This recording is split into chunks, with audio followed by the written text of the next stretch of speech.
Hello there and welcome to today's vlog. Yesterday evening I had some devastating news. A friend rang up and told me that a young lady who we both know, who I guess would be in her late 30s, had 5 children who she loved dearly, had apparently taken her own life.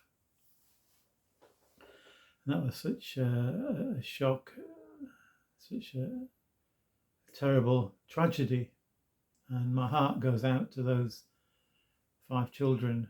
I think there's two teenagers and one toddler, very young. So those children must be in a state of utter disbelief and shock and a depth of sadness. So wow, what a terrible news that is.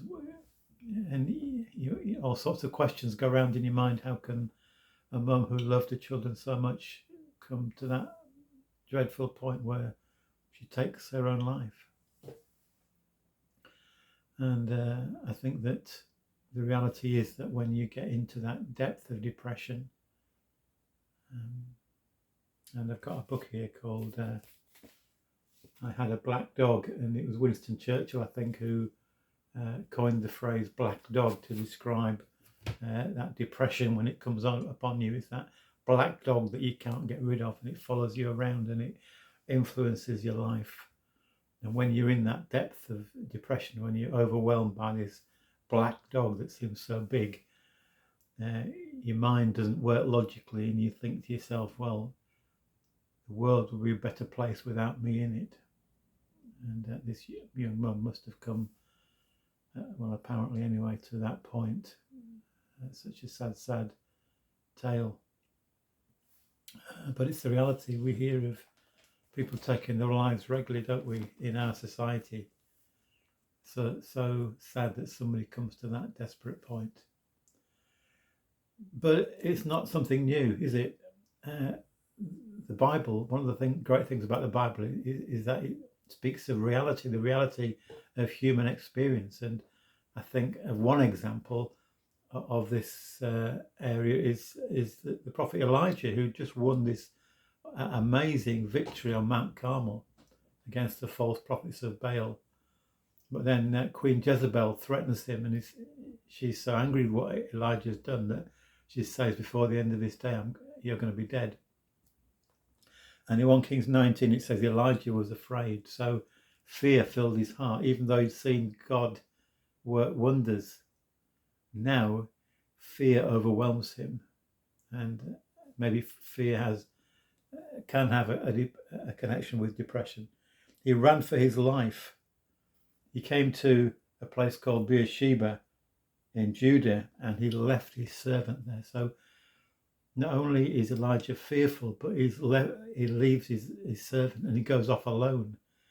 And I think that when you're alone, when you feel there's nobody there with you, that black dog, that depression can become even worse. It can be a terrible thing. And he goes and sits down under a tree and he prays that he might die. He says this: "I've had enough, Lord, take my life. I've just had enough, Lord, take my life."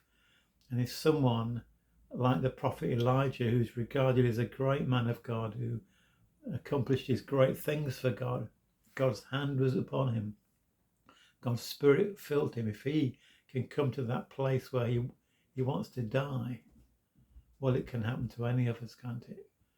And sadly it happened to this young lady that we know.